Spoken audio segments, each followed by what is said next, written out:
নমস্কার বন্ধুরা, বাংলার খবরে আপনাদের স্বাগতম। বন্ধুরা, আজকে যে বিষয় নিয়ে প্রতিবেদন করতে আসছি বাংলার খবরে, সেটি হলো 2025 সালে দিল্লিতে যে বিধানসভা ভোট সংগঠিত হবে সেই বিষয় নিয়েই।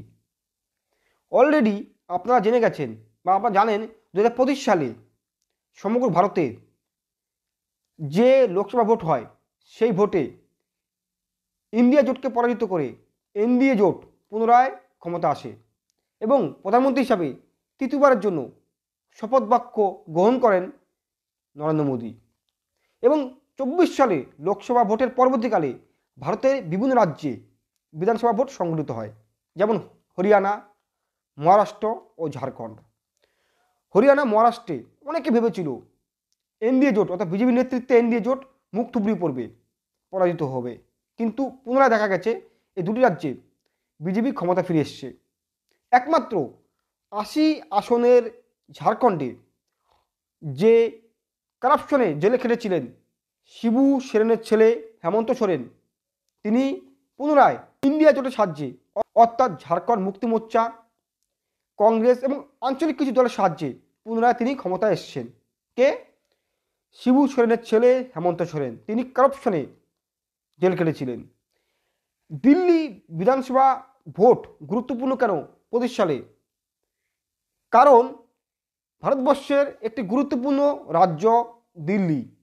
দিল্লি অর্থাৎ দিল্লি রাজ্যের মধ্যে নিউ দিল্লি ভারতবর্ষের রাজধানী, এবং এই 70 আসনের যে দিল্লি কেন্দ্রশাসিত অঞ্চলটি, যে মুখ্যমন্ত্রী ছিলেন 2015 সাল ও 20 সালের এবং 13 সালেও, যে অরবিন্দ কেজরিওয়াল আম আদমি পার্টির, তিনি সিটিং মুখ্যমন্ত্রী।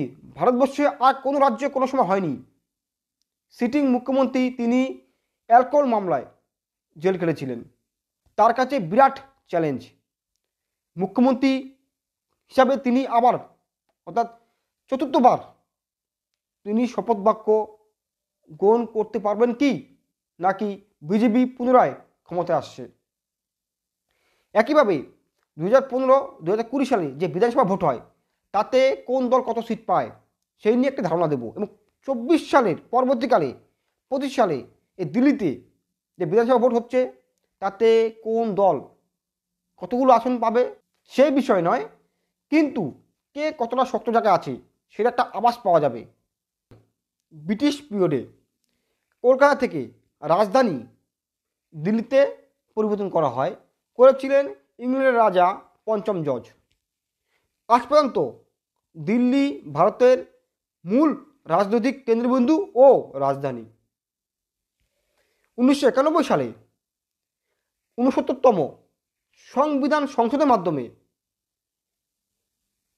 70 আসনের একটি কেন্দ্রশাসিত অঞ্চল তৈরি করা হয় দিল্লি।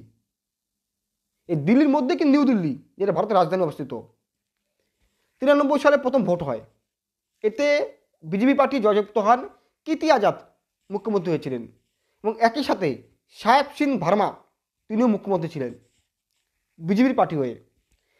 98 সাল আবার পুনরায় বিধানসভা ভোট হয় এই কেন্দ্রশাসিত অঞ্চল দিল্লিতে।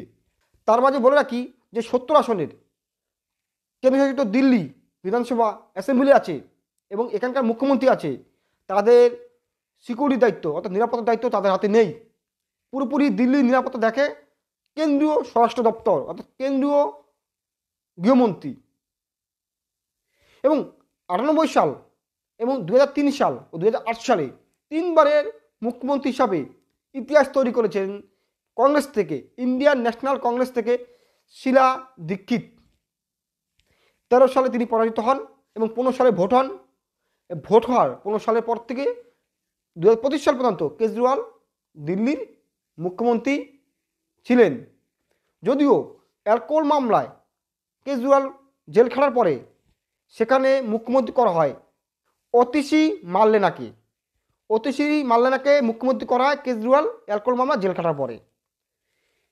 বর্তমানে বলা যেতে পারে তিনি দিল্লির মুখ্যমন্ত্রী। 25 সালে ভোট, যে বিধানসভা ভোট সংগঠিত হবে তার টাইম টেবিল এবং সময় তারিখটা এক নজর দেখে নেওয়া যাক। 7ই জানুয়ারি প্রেস নোট জারি করে অর্থাৎ ভোট ঘোষণা করা হয় 7ই জানুয়ারিতে। 10ই জানুয়ারিতে বিজ্ঞপ্তি জারি করা হয়। 17ই জানুয়ারিতে মনোনয়ন জমা দেওয়া হয়। 17ই জানুয়ারিতে মনোনয়নপত্র জমা দেওয়া হয় এবং 18 তারিখে মনোনয়নপত্রকে যাচাই বাছাই করা হয় এবং 20 তারিখে প্রত্যাহার করা হয়, লাস্ট ডেট, অর্থাৎ প্রত্যাহার করতে পারবেন, তারপর আর মনোনয়ন হবে না এবং জমা দেওয়া হবে না 20 জানুয়ারিতে। তাহলে 7ই জানুয়ারি, 10ই জানুয়ারি, 17ই জানুয়ারি, 18ই জানুয়ারি এবং 20 জানুয়ারি। 5ই ফেব্রুয়ারিতে দিল্লিতে ভোট এবং 8ই ফেব্রুয়ারিতে ফল ঘোষণা। 8ই ফেব্রুয়ারি পুরোপুরি পরিষ্কার হয়ে যাবে দিল্লিতে ক্ষমতা এসছে কে। এবার দিল্লিতে কংগ্রেস, বিজেপি ও আম আদমি পার্টি আপ কাদের কাদের মুখ্যমন্ত্রী করে লড়াই করছেন সেদিকে নজর দেওয়া যাক। বিজেপির প্রার্থী করছেন প্রাক্তন, আগে বলেছি, প্রাক্তন মুখ্যমন্ত্রী বিজেপির দিল্লির সাহেব সিং ভার্মার ছেলে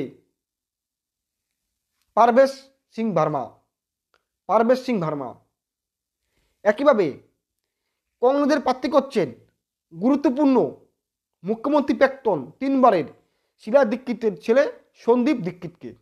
তিনি মুখ্যমন্ত্রী পদপ্রার্থী কংগ্রেসের।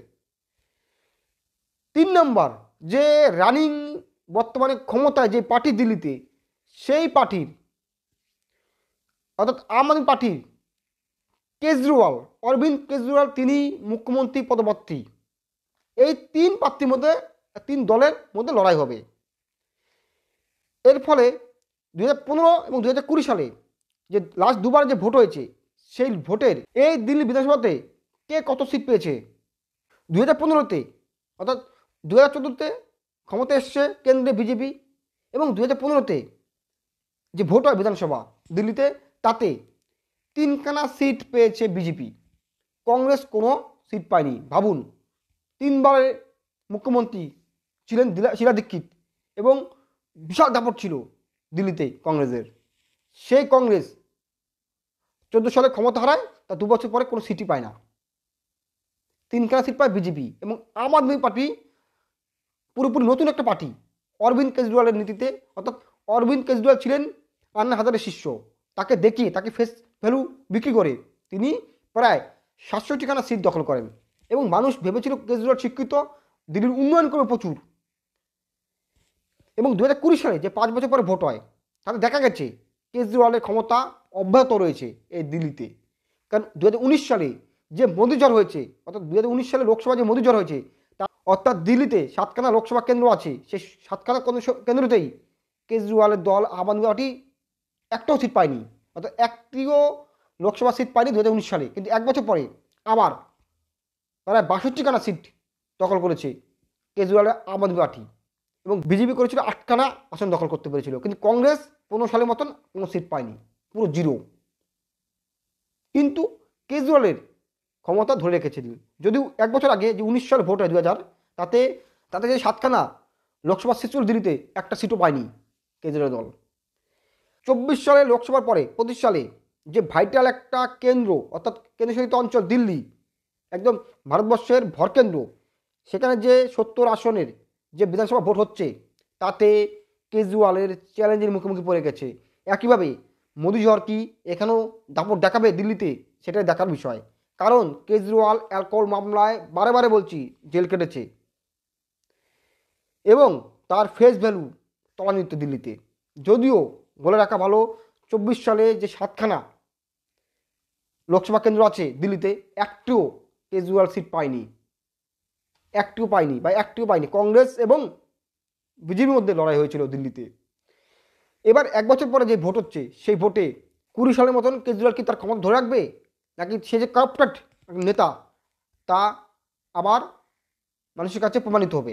এবং একইভাবে মোদির কাছে চ্যালেঞ্জ, মোদি যে কেজরিওয়ালকে জেলে নিয়েছিল, সেটা কি প্রতিহিংসা পরায়ণ? অর্থাৎ বিজেপি কি প্রতিহিংসা পরায়ণভাবে, অর্থাৎ কেজরিওয়ালের সাথে পেরে উঠছিল না দিল্লিতে এবং তাকে চেয়েছিল এনডিএ জোটে, তিনি আসছিল না কেজরিওয়াল, সেই প্রতিহিংসা পরায়ণ এবং তাকে দমাতে পারছিল না। তার জন্য তাকে যে ভুয়ো মামলায়, অর্থাৎ অনেক কেজরিওয়ালপন্থী লোকেরা বলছে, কংগ্রেসপন্থী লোকেরা বলছে, ভুয়ো মামলায় তাকে যে গ্রেপ্তার করেছে বা জেল খাটিয়েছে, সিটিং মুখ্যমন্ত্রী ভারতবর্ষের ইতিহাসে কোনোদিন হয়নি। তাকে যে গ্রেপ্তার করেছে বা জেল খাটিয়েছে, তার জবাব কি বা তার ফলাফল কি পাবে বিজেপি, নাকি আবার কেজরিওয়ালের কাছে মুখ থুবড়িয়ে পড়বে 2015 2020 মতো? সেটা 2025 সালে 8ই ফেব্রুয়ারি যে ফলাফল ঘোষণা করার দিনই পরিষ্কারভাবে মানুষের কাছে মানুষের কাছে। এবার আপনারা কমেন্ট করে বলুন, দিল্লিতে 2015 সাল 2020 সালে সিটের নিরিখে এবং কেজরিওয়ালের যে ফেস ভ্যালু, অ্যালকোহল মামলা জেলে এবং প্রতিহিংসাপরায়ণভাবে কি অরিজিনালিভাবে বা প্রতিহিংসাপরায়ণভাবে কি বিজেপি এই কেজরিওয়ালকে জেলে ঢুকিয়েছিল, তার কি ফলাফল পড়বে? এবং এখানে বলে রাখি, কংগ্রেস কিন্তু কোনো জোট করছে না, কেজরিওয়ালের সাথে কংগ্রেসের কোনো জোট হচ্ছে না, ত্রিমুখী লড়াই হচ্ছে। কোথায়? দিল্লিতে। তাতে দেখা যাচ্ছে যেখানে যেখানে কংগ্রেস অর্থাৎ আঞ্চলিক দলগুলো ঢুকেছে যে রাজ্যে, সেখানে দেখা গেছে বিজেপি ফ্যাসিলিটি বেশি পেয়েছে। দেখা যাক, কিন্তু রাজ্যে যেই ক্ষমতা থাকে যে দল, তার আলাদা একটা ফ্যাসিলিটি ভোগ করে যে কোনো রাজ্যেই। নমস্কার।